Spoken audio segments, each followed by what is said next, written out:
The 39th President of the United States, Jimmy Carter, was born in rural Georgia in 1924. Peanut farming and devotion to the Baptist Church were mainstays of his upbringing. After graduating from the Naval Academy in 1946, Carter went on to marry Rosalynn Smith. After serving 7 years as a naval officer, Carter returned to his hometown of Plains, Georgia. He first entered the political world in 1962, serving in the state Senate. 8 years later, he was elected governor of Georgia, an office he held from 1971 to 1975. After 2 years of campaigning, he was nominated as the Democratic presidential candidate in 1976. With running mate Walter Mondale, Carter beat out President Gerald Ford to take the White House. Speaking to the crowd in his inaugural address, he expressed his hopes for the country. I would hope that the nations of the world might say that we had built a lasting peace based not on weapons of war, but on international policies which reflect our own most precious values. His time in the Oval Office was marked with highs and lows, with the last 14 months of his presidency being perhaps the most controversial. The Iran hostage crisis saw 66 American diplomats and citizens held hostage for 444 days. The Soviet Union invaded Afghanistan, and Carter led the controversial boycott of the 1980 Summer Olympics in Moscow. But his tenure as president was also marked by accomplishments. He created 2 new departments, the Department of Energy and the Department of Education, and he helped calm tensions in the Middle East with the signing of the Camp David Accords. But in the end, his popularity had diminished too greatly with the American people. He lost his bid for re-election to Ronald Reagan. His time after the White House was put to good use. He established the Carter Center in Atlanta in 1982 and used that as a base for advancing human rights. So I've been kind of humbled in getting to know people around the world and to see that, in effect, all people on earth are the same in the eyes of God, and should be in the eyes of each other, equal and worthy of respect and care and, I would say, love. His work abroad won him the 2002 Nobel Peace Prize. In an interview with USA Today, Carter revealed what he hoped his legacy would be.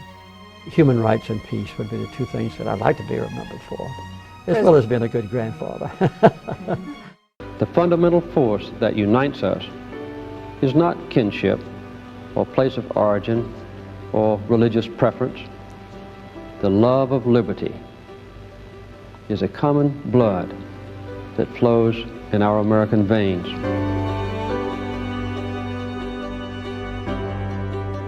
The bond of our common humanity is stronger than the divisiveness of our fears and prejudices. God gives us a capacity for choice. We can choose to alleviate suffering. We can choose to work together for peace. We can make these changes, and we must. I've had a wonderful life. I've had thousands of friends, and I've had an exciting and adventurous and gratifying existence. Well, the best thing I ever did was marrying Rosalynn. That's the pinnacle of my life. So I'm going to live again. After I die, don't know what form I'll take or anything, but I have confidence that there is a God, that He's all-powerful, that He keeps His promises, and His promises life after death. Well, the best thing I ever did was marrying Rosalynn. Former First Lady Rosalynn Carter was literally the girl next door for former President Jimmy Carter in their hometown of Plains, Georgia. But it was years before they became something more. The two started dating while he attended the U.S. Naval Academy.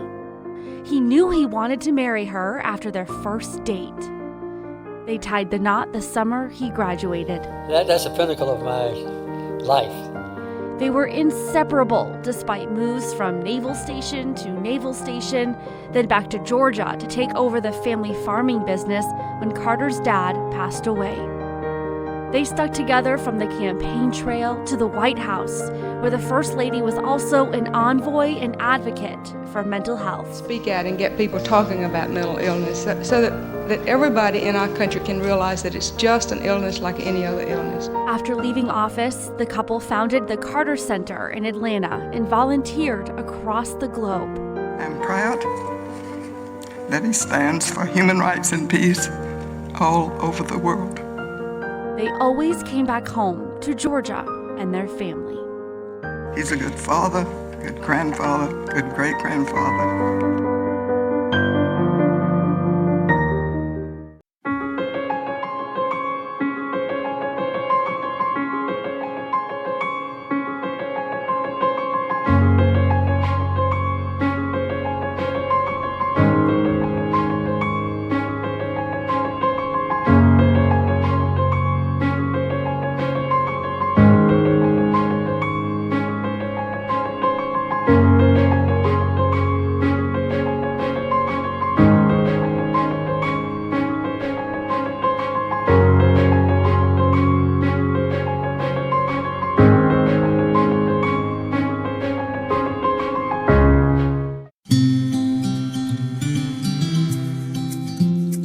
I would say the haven for our lives has been in Plains, Georgia. You know, I was born there. My wife was born there.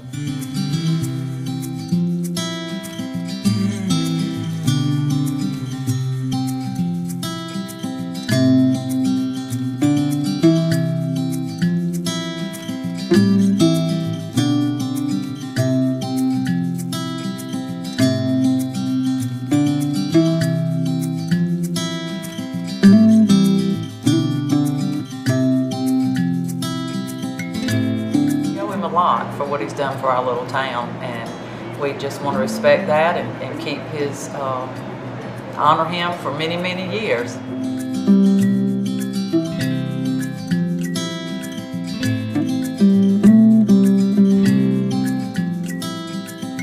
When I got out of the Navy in 1953, I came back to Plains. When I got through being governor, I came back to Plains. When I got through being president, I came back to Plains.